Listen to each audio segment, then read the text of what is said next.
Meu nome é Ricardo Adolfo Ritter, nasci em 30 de junho de 1962, no Hospital Darcy Vargas, nosso querido Hospital Municipal, aqui em Novo Hamburgo.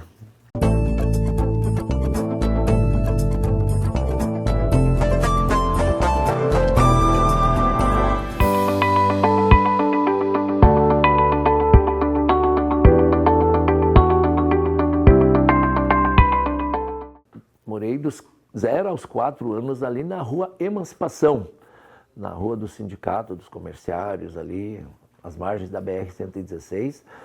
Na esquina ali era o armazém do meu avô, Gustavo Ritter, e ao lado tem a casa das duas tias minhas, que ainda uma mora e a outra não está mais, mas a casa ainda é da família Tegner ali, que é da família, a minha tia, que também é irmã do meu falecido pai. E aí eu tenho assim a lembrança vaga, porque saí dali com 4 anos e fomos morar na Barrinha, em Campo Bom, às margens do Rio dos Sinos. O meu pai fez uma sociedade com 2 irmãos dele em uma olaria. Então, dos 4 aos 12 anos, morei ali na estrada Pio XII, que é a estrada da Barrinha que leva a Santa Maria dos Caboclos, que é um dos distritos de Lomba Grande.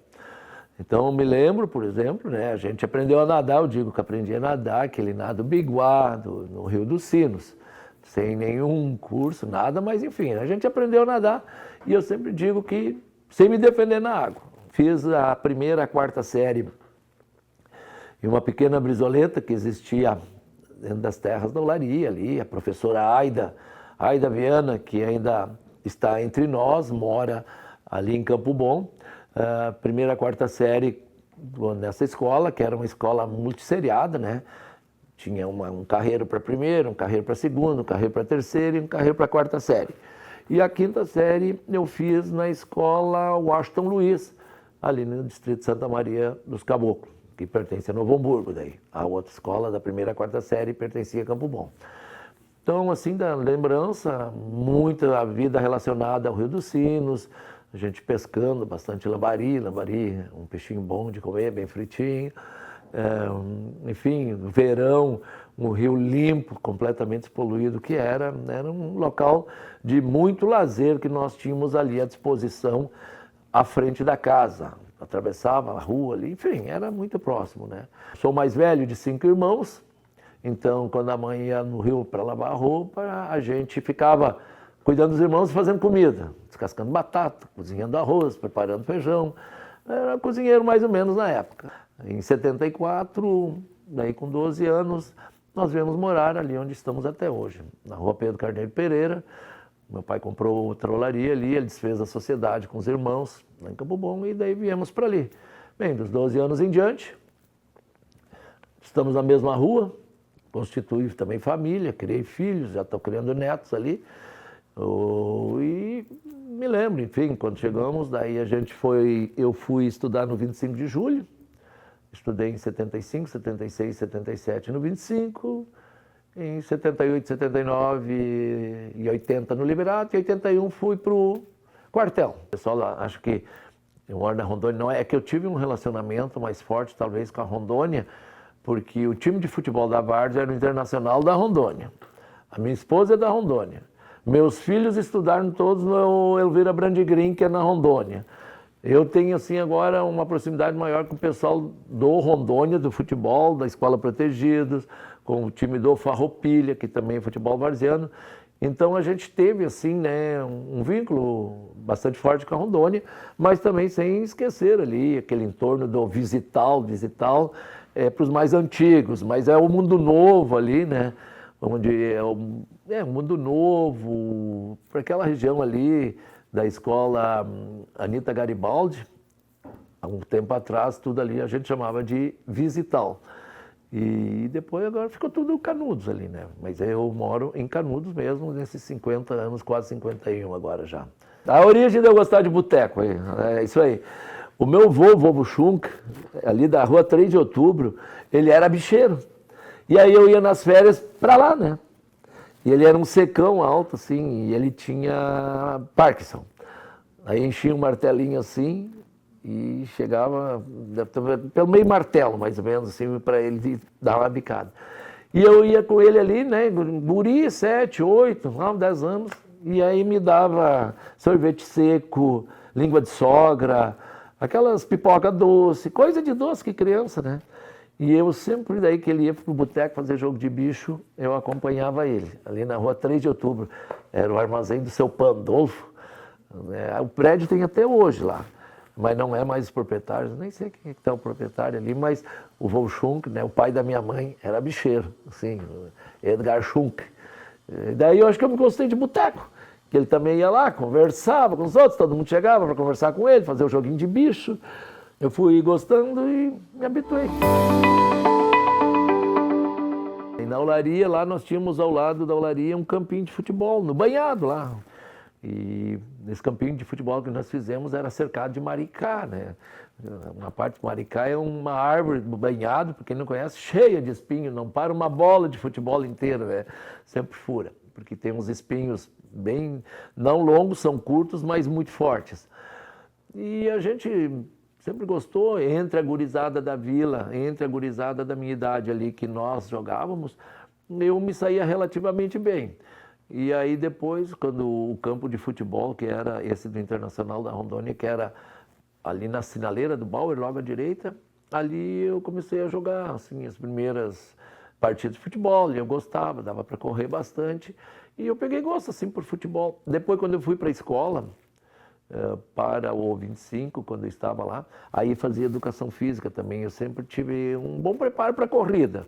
À época eu era corredor fundista, o professor Vitor Egon Kordenfer, saudoso Vitor Egon Kordenfer, que muitos hamburguenses da minha faixa etária também passaram pelas mãos dele, como professor de atletismo do 25, professor de atletismo também da equipe de atletismo do Novo Hamburgo.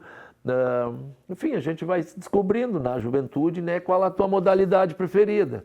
E eu vi que tinha gosto e tinha preparo para ser corredor fundista. Não era corredor velocista, não era para salto, não era para arremessos, mas para fundo eu tinha uma boa resistência pulmonar e também corria mais ou menos. E foi indo. Daí daqui a pouco também jogando bola e correndo, o atletismo a gente teve algumas dificuldades para acompanhar os treinamentos, mas o professor Vitor descobriu como atleta de corrida de fundo. Mas depois também a gente começou a se envolver em diretoria de futebol, porque eu morava lá, e o clube precisava de dirigentes. Daí comecei a me meter em diretoria, e daí fui representante do Internacional da Rondônia. Aqui nesta sala, eu já comentei para vocês, mas talvez não tenham comentado, nesta sala aqui no 5º andar da Câmara, nós tivemos muitas reuniões da AFA. Quem é do futebol varziano aí vai se lembrar, Associação Burguense de Futebol Amador, e que nós tínhamos aqui em épocas áureas do futebol varziano, lá pelos anos 86, 87, 90, nós chegamos a ter 28 clubes na várzea de Novo Hamburgo. Cada clube com 3 quadros, veteranos, segundo e primeiro, e tínhamos primeira e segunda divisão no nosso campeonato varziano também. E nós nos reuníamos aqui, esses 28 clubes, né, 27, 28, né, que vinha um representante em quintas-feiras à noite, era a nossa reunião aqui, tinha diretoria, eu me lembro do formato da sala, a diretoria sentava naquele canto lá e os representantes dos clubes aqui. E eram bancadas assim de 3 sofás. Enfim, nós ficávamos aqui, lotava esta sala aqui, imagina, 28 representantes, né? Mais a diretoria da AFA, e daí um representante trazia um colega junto. Nós fazíamos reuniões aí de não menos de 30 pessoas, não menos de 35, eu vou dizer. Eram reuniões, era um campeonato, eram outros tempos, né? Então eu me envolvia, eu também fui diretor da diretoria da AFA, fui coordenador técnico que formulava, que montava os carnês, fui vice-presidente, fui presidente por um período também. Então me meti assim nesse futebol varziano e isso nos criou uma identificação também com o esporte, né? Agora já mudando um pouco como eu me envolvi no futebol. Aí quando concorri a primeira vez o prefeito Ayrton, ao não me eleger, convidou para ser diretor de desporto. Mudou muito dos tempos que a gente era mais atuante para hoje, né? Na área do esporte. Eu concorri a primeira vez em 96, fiquei segundo suplente. E como eu disse na pergunta anterior, né, o prefeito Ayrton ganhou, o PDT ganhou a eleição, e eu, como segundo suplente, o prefeito me convidou, já por essa identificação que a gente tinha com o futebol, me convidou para ser o diretor de desporto. À época, a diretoria de desporto era afeta à Secretaria de Educação. Nós tínhamos a nossa sede, né, a diretoria ficava ali no Centro de Cultura, ao lado do Banco do Brasil.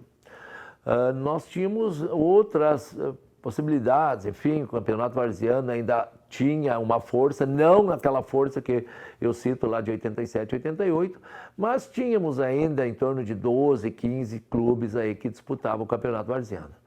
Depois foi diminuindo o número de clubes, foi diminuindo o número de quadros também. Enfim, faltam dirigentes. Começou a faltar dirigentes e para tocarem, porque os clubes varzianos, basicamente, eles dependem de um ou dois para fazerem o barco andar, né? A gente sabe que o desporto não é nessa administração, não é de Novo Hamburgo, é de todas as administrações públicas, municipais, estaduais, federal. Se fores olhar os orçamentos destinados para o desporto, são sempre o último de um orçamento público. Então a gente tem que muito estar inventando, tem que estar improvisando, tem que estar dependendo muito de patrocinadores para todas as modalidades, né? Não só futebol, mas eu sou oriundo, vamos dizer, do futebol, mas a gente por ter estado mais envolvido diretamente com as categorias, com as diversas modalidades esportivas que nós temos, a gente vê que a dificuldade é para todos, em todas as modalidades. Se os pais não estiverem junto lá, puxando o filho, assim, incentivando o filho e puxando do seu recurso para tentar fazer do filho um atleta, e na pior das hipóteses, não conseguir fazer com que seja um atleta, ao menos ficando ali no esporte, a gente tem certeza que será um bom cidadão, uma boa cidadã. Então o esporte é algo que, felizmente, não conseguimos mostrar ainda a importância que tem o esporte na formação do caráter das pessoas. Porque, com certeza, aquele que convive num coletivo, seja numa equipe de esportes ou num esporte individual, mas que vai competir e que vai ter que aprender a conviver com a vitória e com a derrota, é algo que ensina muito para o indivíduo. Então, lamento, sim, né, que nós não temos a força, talvez, para mostrar, porque as necessidades de uma cidade, de uma sociedade, elas são muito grandes. É a questão da saúde, da educação, que são as prioridades máximas sempre de qualquer governo. Saúde e educação são o primeiro orçamento de qualquer orçamento público. Depois a infraestrutura, né, obras, enfim, e por aí afora. E o esporte a gente fica peleando com o toco do cabo da adaga, com o que sobra, para a gente tentar incentivar. Então, agora, recentemente ainda, tivemos uma atividade do skate downhill na Lomba Grande. E aí eu intermediei uma conversa do pessoal do skate com o prefeito Gustavo Fink para conseguirmos ao menos o apoio da Guarda Municipal, uma melhoradinha na pista e também termos as lixeiras à disposição para a população não deixar o lixo atirado nas margens da estrada do São João do Deserto. E foi uma atividade muito bonita. Ficamos no domingo, eu cheguei lá pelas 10h30 e foi uma atividade que transcorreu tudo bem com o apoio da Guarda Municipal, que precisamos do apoio da Guarda. Aqui vai meu elogio para o trabalho que a Guarda realizou lá naquele domingo. E teremos outras atividades também, teremos outras datas com essa modalidade. Então a gente tenta, ao menos em algumas modalidades, auxiliar com o serviço que a Prefeitura tem à disposição e que não onere muito os cofres públicos, né? É o que temos, por enquanto, né, no esporte, e acredito que no futuro ainda teremos melhores condições para desenvolver esportes em outras modalidades e modalidades bem fortes, olímpicas, inclusive, aqui na cidade. Depois que a idade vai batendo, a gente se especializa em jogos de mesa, né? Um joguinho de carta lá que, né, não é tão sacrificante, então E eu sempre digo também, estou com 63 anos, eu não tenho problema nenhum em dizer a idade. As pessoas às vezes não gostam de dizer a idade, mas eu não. Eu sempre digo que eu quero um dia, talvez, com saúde, poder dizer que eu tenho 100 anos. Isso é um sonho, né? Mas isso não é difícil. Mas eu não tenho problema nenhum em dizer a idade. E também eu tento, né, com esses joguinhos, manter a mente fervilhando aí, porque eu vejo assim, daqui a pouco, um Alzheimer, eu fico pensando, né, que a gente tenta, não quer dizer, né, que os joguinhos, isso aí te segurem, né.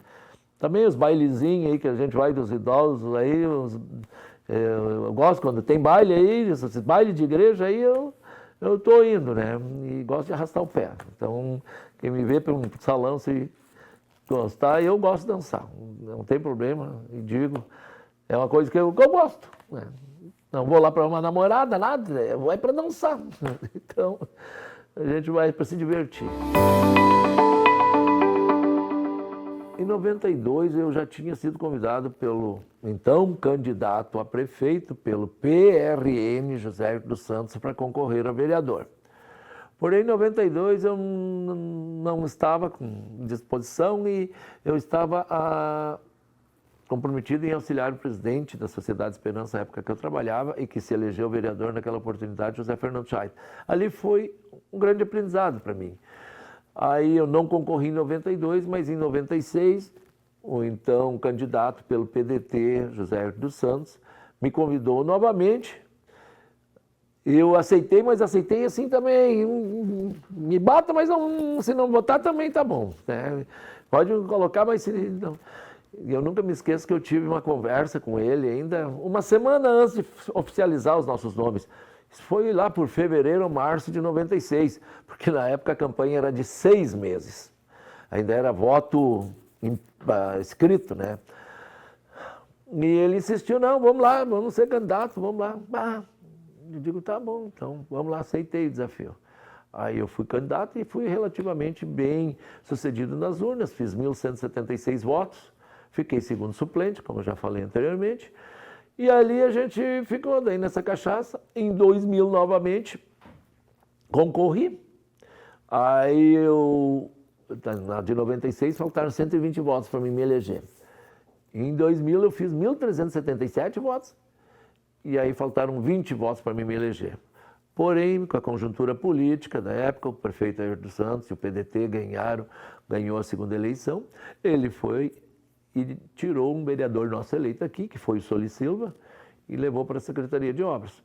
E eu assumi em 1º de janeiro de 2001 a vereança e acabei ficando os 4 anos, porque na hora que o vereador Soli Silva teria que se ausentar, teria que sair da Secretaria de Obras e voltar para a Câmara, o que aconteceu, em fevereiro nós tivemos o passamento do nosso amigo Renato Fernandes, o vereador, até onde me consta, o único vereador negro eleito até hoje aqui na Câmara. É o que eu escuto, né? E aí eu fiquei os 4 anos de titular ali de 2001, era suplente, mas a partir de fevereiro de 2004 eu permaneci titular daí. E aí na eleição de 2004, a Câmara até 2004 tinha 21 vereadores. Em 2004, 2005, passou a ter 14. Aí eu fiz 2.501 votos, também não me elegi, fiquei primeiro suplente, faltaram 95 votos ainda. Mas depois, em 2008, também com 14 vereadores, inclusive nós temos 14 vereadores desde 2004. Estamos com 14 vereadores desde 2004. Em 2008, daí eu me elegi bem, fiz 2.608 votos e sobraram uns 500 votos, né? Fiquei assim, né, daí correndo e a gente permanece, enfim, vira uma cachaça, a gente fica se envolvendo e tu também consegue entregar para a comunidade, a nossa agenda, ela é constantemente, o nosso celular, ele é constantemente, quando eu digo nosso, que eu sei que o que acontece comigo acontece para os outros vereadores também. Nós somos acionados a todo momento por diversas demandas. Saúde, infraestrutura, enfim, muitas dúvidas que as pessoas têm relacionadas Há problemas que são da administração e que alguma coisa a gente detém por conhecimento, também pela experiência, já pelo tempo, e as outras que a gente não detém o conhecimento, a gente consulta as pessoas corretas, né? Tem uma máxima que eu sempre digo, eu não sei, mas eu sei quem sabe. Se eu não sei algo relacionado às finanças, eu vou falar com o secretário ou secretária da Fazenda ou da Saúde, se eu não souber, vou conversar também com a secretária ou com a diretora da Fundação de Saúde, né? Então, são coisas assim que a gente já está há algum tempo também nesse caminho e que as pessoas confiam na gente, né? E a gente não quer deixar sem resposta. Às vezes ficam sem respostas também. As pessoas às vezes pensam que o vereador, que nem está acontecendo nesse momento, aconteceu esse mês, foi um mês que eu tinha que chegar lá, né? A família achava que eu tinha que chegar lá e dizer para o médico que tinha que fazer cesariana. Nesse momento tem um problema de uma perna fraturada que eu tenho que chegar lá. A família pensa que o vereador tinha que chegar lá e dizer para o médico. Ela tem que fazer cirurgia. Daí eu digo sempre que isso aconteceu comigo lá nos anos 2000, quando eu estava aqui a primeira vez. Estou rindo porque o médico me deu uma chapuletada assim, com habilidade, né? Eu também pressionado lá pelo ano 2000, uma família entendia que a menina que lá estava para ganhar nenê tinha que fazer cesariana. E eu fui que me atrevi a falar com o médico, né? Doutor, a família diz, ela precisa fazer cesariana. Aí o doutor habilmente, olha, vereador, eu sou um médico, mas se o senhor quer fazer a cesariana, o senhor pode fazer, né? Ele não me xingou, mas me deu uma puxão de orelha, uma chapeletada. Ele, não, tá bem, tudo bem. E aí a gente não tem o que se envolver na medicina. Pode ver, né, mas não tem como nós dizer para os médicos o que é para fazer. É motivo de orgulho a gente retornar. Foi algo assim, muito, mas bota muito, né? Ser muito desgastante aí, esse nosso último mandato, sabe? O mandato da prefeita Fátima, que eu sou grato, assim, sempre tivemos um respeito muito grande, sou grato a ela, mas nós tivemos umas decisões que eram necessárias, mas que desgastaram muito o governo, né? Algumas não necessárias, mas que não eram totalmente de livre-arbítrio nosso. Vou citar, e que a gente está se empenhando, o prefeito Gustavo Fink, e é objetivo de todos os políticos, de todos que estão na administração, trazer a oncologia de volta. Nós pagamos o preço de ter deixado a oncologia ter deixado Novo Hamburgo em nossa administração. Tivemos o desgaste da troca do serviço público de transporte coletivo, que era solicitado há muito tempo, mas bota tempo também nisso. Era 20 anos por aí que estava se batalhando para conseguir fazer a licitação. A prefeita Fátima conseguiu fazer a licitação. Mas exatamente no dia que começa a ser implantado o novo sistema de transporte público, começam as chuvas intensas, dia 27 de abril de 2004. 3, 4 dias depois de começar o serviço público, estamos em calamidade pública com as enchentes. Os ônibus não conseguindo chegar a boa parte dos bairros, que as chuvas foram intensas. 27 de abril, acho que foi em 1º de maio. Foi 4 dias depois, nós alagados por aqui. Os ônibus não conseguiam chegar. Foi difícil de se conseguir implantar os ônibus. E os ônibus ainda estão também fazendo as adequações necessárias. Então, vamos dizer, eu estava, sim, líder do governo aqui.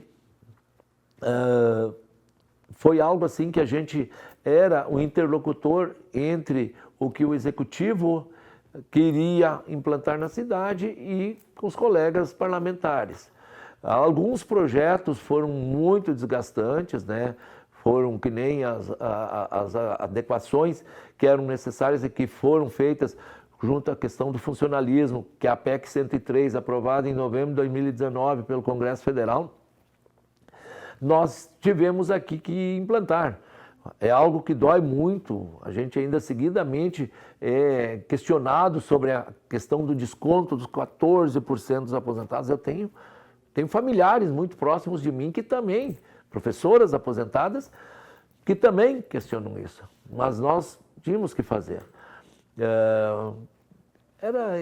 Tinha mais... A IPTU, nossa senhora, sei, Dani. Esse foi a atualização da planta de valores do IPTU. Bem lembrado. Esse talvez tenha sido o pior de todos. E era necessário porque nós estávamos há um bom tempo. O último que havia feito a atualização da planta de valores havia sido também o prefeito Ayrton dos Santos lá em 2003. Nós estávamos há 20 anos sem atualização da planta de valores. Foi feito, tem erros, também alguns erros assim bem específicos mas foi feito uma regra geral e que nós conseguimos aprovar. Mas foi difícil, assim, nossa, eu me lembro, a gente esteve aqui defendendo, pensando na coletividade, pensando nos 230 mil habitantes. Sei de gente que veio aqui brigar também e que nem paga IPTU. Sei de gente que escrevia nas redes sociais que mora em área ocupada.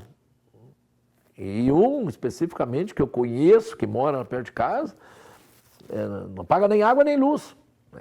E mora numa área ocupada, mas queria escrever contra a gente, né? Enfim, foi assim, esse foi bem pesado mesmo, a gente fez a atualização, creio que não estava de todo errado, dá para ver que as finanças da cidade necessitam, né, de um choque. O prefeito está apresentando, fez esse decreto de calamidade financeira e mesmo assim não sei se vai ser o suficiente para nós colocarmos as contas em dia. Mas essa do IPTU, que tu lembrasse bem, eu não tenho problema em dizer, não foi em proveito próprio, inclusive sempre digo, eu moro há 36 anos numa casa, uma única casa que eu tenho, que eu construí lá e não uso para fins comerciais. Eram requisitos básicos para te conseguir a dispensa do pagamento de IPTU, pela lei anterior. Caiu fora agora. Então eu não tenho mais dispensa, não só eu, como todos na cidade, os 30 anos de pagamento, sendo imóvel único e não utilizando para fins comerciais, não te dão mais isenção de IPTU. Te dão isenção de IPTU se a tua renda não atingir em torno de 2,5 salários mínimos. Hoje isso dá quase 4 mil reais, eu não me lembro os números, 1.500, 3.750, 3.750, 3.800 por aí, se tu formar uma renda assim. Ainda um mês atrás eu falei isso para um senhor, por mesmo com toda a campanha que se faz, que tu tem que ir lá, pedir isenção até a metade do ano, tu tem que pedir em 25 para conseguir isenção de 26. E esse não sabia que tinha isenção. E tem uns que fazem em 25 e acham que vão estar dispensados para o resto da vida. Não, é todo ano. Isso tem que ser bem esclarecido. E a gente esclarece, e tem muitos que também o imóvel, se o imóvel não está avaliado em torno de 90 mil reais, também está dispensado do pagamento de IPTU. Mas foi um dos projetos assim que nos deu muita dor de cabeça. A filha lá em Santa Catarina, porque tinha muitos conhecidos, tem muitos conhecidos por aqui também, ela ficou meio mal, porque o pai estava sendo taxado e ofendido lá de várias coisas, né? Mas eu assim, dizer que nos tirou o sono, tirou. Mas não tenho assim nenhum constrangimento, porque eu teria constrangimento sim, se dissesse que me locupletei, ganhei dinheiro. Não tem. Sempre digo, se eu enriquecer com os proventos da política, pode investigar que tem coisa errada. É que a gente tem, assim, uns proventos que dá para ter a vida média. Não é para ser rico, isso a gente tem. Mas se alguém só com a política enriquecer, os salários são públicos, pode olhar lá quanto é que a gente ganha. Não enriqueci, estou lá com aquela mesma casa, só troquei de carro nesses 96, estou quase 30 anos, né? Foi a eleição que eu tive um apoio bom de pessoas também ligadas ao executivo. A gente já tem uma história também Muitas pessoas votam em mim desde a primeira eleição, foi o 8º pleito que eu participei, que já confiam também na gente, conhecem o modo de ser. A liderança do governo deu desgaste, sim, não tenha dúvida, deu muito desgaste. Inclusive o prefeito, num primeiro momento, que era o líder da oposição, estava meio bravo comigo, mas nunca discutimos, né? Hoje a gente conversa naturalmente e nos conhecemos há muito tempo também, né? Então a gente tinha, vamos dizer, eu era o representante do executivo aqui, o executivo tinha um plano de governo e que as ideias do hoje prefeito não eram as mesmas do executivo. Então a gente tinha, vamos dizer, a divergência no voto, mas nunca tivemos uma discussão mais áspera, nada, né? Eu acredito que seja trabalho, vou te confessar também, que foi a eleição que eu mais trabalhei, foi a eleição que mais me tirou sono, não sei se eu já falei isso aqui, mas falei já para vários, tu acordar 1h da manhã, tu dormir às 11 e acorda 1 e vai para o celular procurar nomes lá que tu ainda não contatou, mas daqui a pouco tu tá cansado, apaga, acorda às 4, acorda às 5. Eu me lembro que teve uma vez que eu mandei uma mensagem às 4h30 da manhã. E ele já estava acordado daí também. Eram 6 meses quando eu comecei em 96. 6 meses de campanha. Começava em março. Que nem eu fazia a cobrança da Sociedade Esperança. Eu fiz 6 visitas para uma casa só e largava santinho. Mas eu não largava o santinho 6 vezes. Porque eu fiz a campanha com 10 mil santinhos físicos naquela. Aí eu visitei lá a pessoa, larguei um santinho. Disse, ó, estou candidato a vereador, se tu não tiver outro, puder me ajudar, conheço aqui. E aí eu ia no outro mês, tu já tem meu santinho? Já, então me devolve que eu preciso com 10 mil santinhos, eu não tenho como distribuir, botar muita coisa fora, me devolve. E a gente fez 1.176 votos. Saiu algumas coisas impressas, os jornais impressos eu ainda tenho. Hoje a coisa é muito eletrônica, né? Papel, eu não me lembro, papel, tivemos um pouquinho, mas muito pouquinho mesmo papel. Na época podia fazer banners, eu me lembro que a família tinha caminhão, eu plotei um caminhão na lateral, nos 2 lados, era uma propaganda boa, a gente deixava estacionado num comércio da minha irmã ali na descida da Guia Lopes, com uma propaganda boa, bandeiras também, camisetas, bom, lixas de unha, fazia de tudo que era coisa, calendário com horário de ônibus, tudo era feito, né? Hoje não tem esses brindes, o eletrônico é que impera. Então o que a gente fazia? Que nem agora, acordava, ia lá, meu telefone tem 7 mil contatos, e aí eu ficava procurando nomes. Então tu acordava, então talvez a razão de ter conseguido fazer essa votação tenha sido, eu realmente trabalhei, foi desgastante. Que faceiro, foram só 45 dias de campanha, mas tu faz campanha durante os 4 anos, atendendo a comunidade, escutando, indo lá, ver o que pode ajudar. Foi desgastante. Consegui ser o 8º, né, mesmo com todo desgaste, porque eu também era um representante do governo. Então, esse desgaste, mas as pessoas viam mesmo assim, né, que nós nos empenhávamos e fazíamos aquilo que estava dentro das possibilidades. Fui mais votado do MDB, né, o 8º mais votado, e a gente conseguiu, realmente, a primeira reeleição que eu consigo, dos vereadores da base do governo, se reelegeram somente eu e o vereador Ito, né. Mas em 2012... também tivemos assim a base do governo também, somente o vereador Antônio Lucas naquela oportunidade se reelegeu em 2012. E da oposição eu não me lembro toda a composição agora como é que ficou, mas eu sei que também tivemos em 2012 uma renovação forte na Câmara. Agora foram de 14, 9, entraram novos, vamos dizer 8, que o NOR está retornou também, né? Mas eu fiquei agradecido aos amigos e eleitores, né? A gente tem que ficar, e os apoiadores principalmente, que a gente conseguiu chegar lá. Não foi fácil. A população cobra de nós, vereadores, muitas vezes, algo que está fora do nosso alcance. Faz projeto para isso, faz projeto para aquilo. A inconstitucionalidade que temos nos projetos é algo que precisa ser respeitado também. Então a gente tenta explicar para a população, sempre dando explicações, né, de que forma a gente pode ajudar. Mas é difícil fazer com que a população compreenda que muitas coisas nós não temos. Eu sei que muitas vezes na saúde, principalmente, nas UPAs. Eu estou lá, reclamação, né, que espero muito tempo. Tem coisas que, se tu tem plano de saúde, mesmo nos privados, tu vai ter que esperar. Então, os médicos fazem uma primeira avaliação e daqui a pouco não tem a gravidade com que talvez o paciente pense, mas tem as suas responsabilidades, eu sempre digo. Eu estou nesse momento também com uma tia dentro do hospital municipal e o meu primo está lá apavorado. Ele está contatando, digo, eles têm responsabilidades, os médicos têm responsabilidades sobre o que estão lá avaliando. Então não adianta eu querer lá dizer o que é para o médico fazer, mas o médico sim tem responsabilidade sobre o que ele está analisando, o médico ou a médica, né? Então são desafios assim que a gente tem.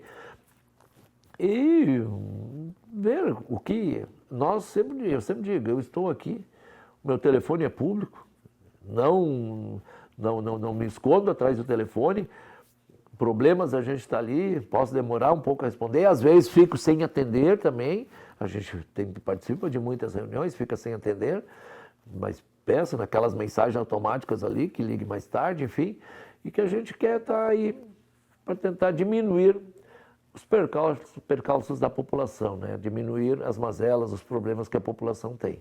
Eu e os outros vereadores também, que nós estamos assim, sempre à disposição. Teve uma figura assim, bastante importante que fez, vamos dizer, esse diálogo inicial, que foi o vice-prefeito, Gerson Haas, que é uma pessoa que eu reconheço muito e que nós nos encontramos nos bares da vida por aí, né?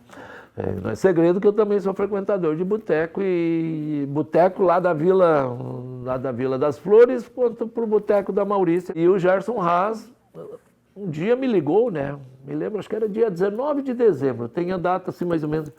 Ele disse, ei, cara, vamos tomar um café com o prefeito aqui na empresa? O Gerson tem uma empresa ali na Rua Guia Lopes, até próximo de casa ali. Digo, estou à disposição. Já era pelo dia 19 de dezembro, 19, 20 de dezembro. Digo, estou aí à disposição.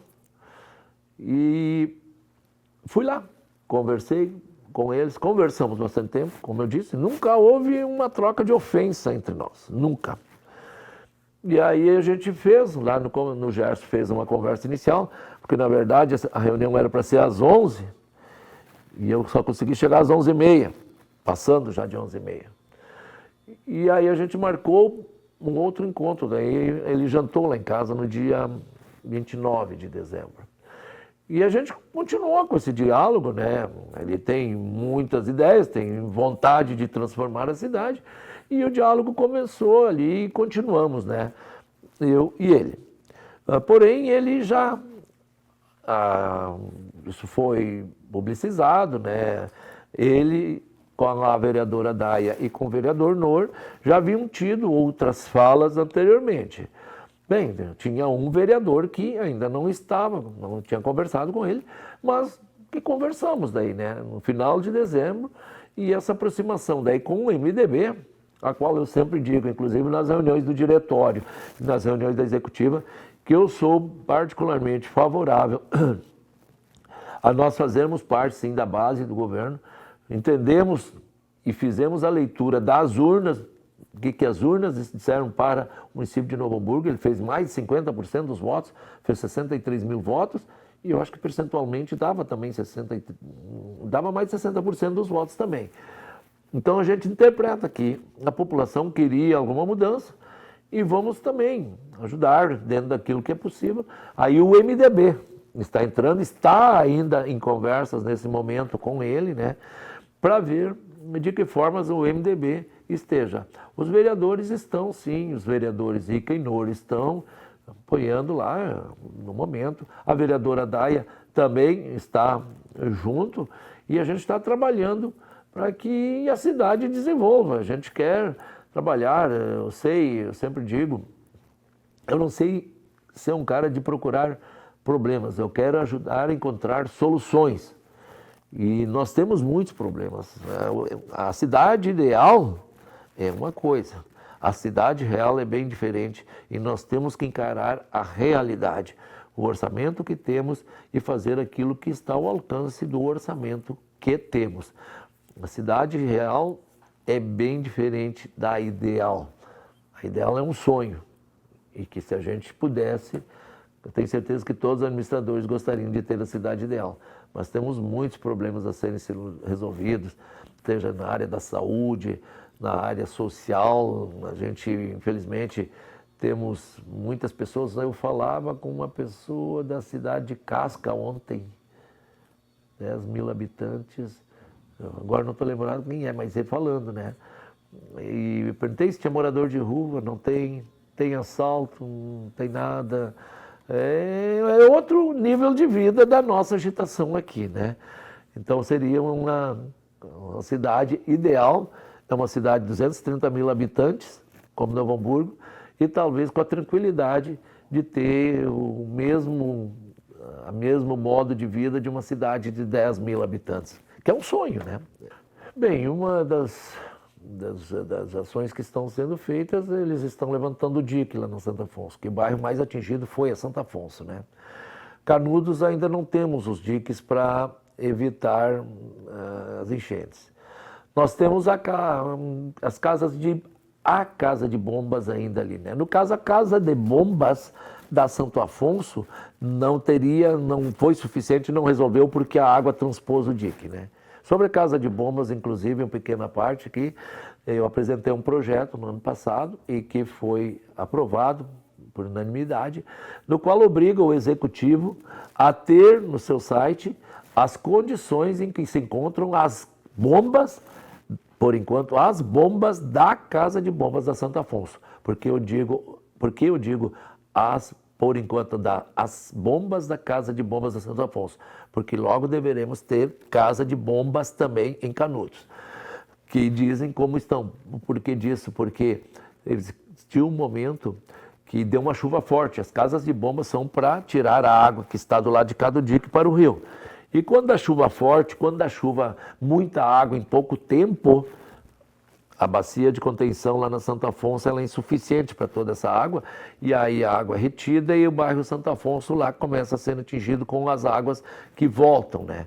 Então, se nós tivermos lá 4, 5 bombas sempre em condições de serem utilizadas, dificilmente nós vamos ter casas alagadas no bairro Santo Afonso.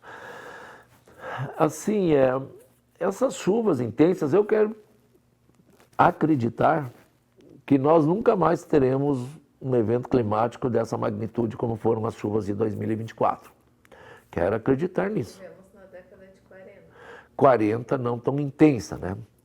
Não foi tanta, foi acho que, não me lembro quantos milímetros foram naquela época e foi um pouco mais espaçada, né? Nós tivemos 400 milímetros, acho que em 5 dias aqui. Foi muita, eu não me lembro mais os números. Aqui no estado, porque dos 497 municípios do Rio Grande do Sul, 470 e poucos foram afetados pelas enchentes. Eu sempre digo também que eu acho que nós estamos fazendo parte da história. Chuva igual a essa, quero crer que ninguém que viu essa vai conseguir ver. Eu não sei se alguém que viu a de 41, a minha mãe de 40, tinha um ano. Mas tem gente aí que deve ter visto a enchente de 41. Nós não vemos mais. A cidade, sim, ela esteve afetada, que nem os ginásios, os pavilhões da FENAC lá, tiveram 3.500 pessoas no auge do problema que foi naquele final de semana, logo do dia 1º, lá dia 2, 3 de maio, né? Ali foi um Deus nos acuda. E houve o rompimento do dique. O rompimento do dique também afetou de uma forma intensa e muito repentina. Não foi somente a água que transpôs o dique, foi a água que rompeu o dique e daí foi horrível ali, né? Enfim, nós temos que ver, tiramos lições, talvez a Defesa Civil estar melhor aparelhada para estes eventos. A Defesa Civil é muito importante para os resgates. O voluntariado também foi muito importante, né? A sociedade, enfim, o povo em geral ajudou na remoção, porque o público não foi suficiente, não era suficiente para a magnitude dessa tragédia que trouxe a chuva. E queremos crer que, ao acontecer algo desse tamanho, dessa magnitude novamente, que possamos ter um pouco mais de preparo, um pouco mais de conhecimento, como tratar essas ações. Mas a enchente, ela atrasou Novo Hamburgo e atrasou o Rio Grande do Sul, porque foi o estado todo. Nós fomos atingidos, 34, 35 mil pessoas, mas tivemos cidades aqui da região metropolitana, tipo Canoas, São Leopoldo, que foram mais atingidas ainda que nós. Eldorado do Sul, né, não foi a nossa população, mas o percentual de população atingida deles foi muito maior que o nosso, né? É algo que tem que se pensar de que forma fazer para o futuro. Acho que não veremos outra chuva dessa intensidade. Tenho Ana Paula, Diego Adolfo, Caio César e Cintia Isabel. Aí, a Ana Paula não tem filhos, o Diego Adolfo tem o Tomás, de 6, o Caio César tem o Guilherme, de 10, e a Cíntia tem o Gustavo, que fez 1 ano. A dona Lisete que é a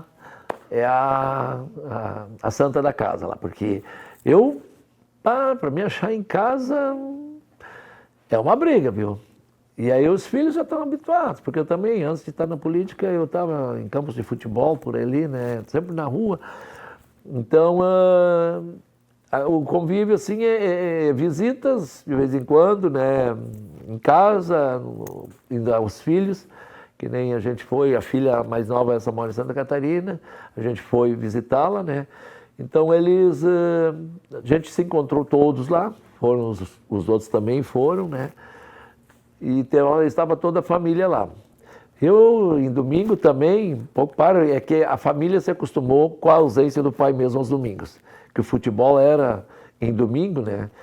E aí, visita um pouco recebo, né? Porque sabe que eu não estou, então quando a Lisete quer dar uma saída, dar carona para ela, ou combina antes, ó, estamos indo aí, daí o Ica fica em casa. Quando está combinado, aí eu me seguro, me amarro lá em casa, né, e fico. Mas tem que combinar, senão... Entre idas e vindas, a gente, na Câmara, estou no 4º mandato, não consecutivo, intercalado, é o 2º consecutivo, mas a gente sempre trabalhou assim, com o máximo de seriedade, com o máximo de transparência e dando retorno também para a população. Se nós não conseguirmos atender ao pedido da população, que entendo que também nós temos as nossas limitações. E os nossos votos aqui são votos políticos que a gente tem que saber discernir. Não são votos para prejudicar todo o contexto. Nós temos que fazer, sim, análise do que pode ser melhor, do que deve ser melhor para a população. O próprio voto que a gente fez da atualização da planta de valores do IPTU, nós temos essa população onde nós temos uma rede municipal de educação com 23 mil alunos, 3 mil, mais de 3 mil, eu não tenho os números precisos agora, da educação infantil, que são as populares creches. E ali são ofertadas mais de 35 mil refeições diariamente para essas crianças. Tem algumas que não comem, outras comem 2, 3 refeições dentro das próprias escolas, e isso tudo não vem verba suficiente do governo federal para nós mantermos essa estrutura. Então a gente tem que fazer essa análise. Não é por má intenção, não é pensando em querer tirar da população. Nós pensamos sim, nesses 230 mil habitantes no contexto geral. Então a gente continua, estamos sempre abertos a escutar, mas nós temos que decidir. Chega um momento que nós vamos ter que dar o voto. E esse voto, por exemplo, que a gente fez pelo IPTU e depois também a do funcionalismo, são votos que a gente pensou no âmbito, no plano geral da população. Então, transparência, seriedade na hora da discussão dos projetos é o que a gente promete aqui. É isso que a gente pede também, que a população entenda os votos que cada vereador, cada vereadora faz aqui.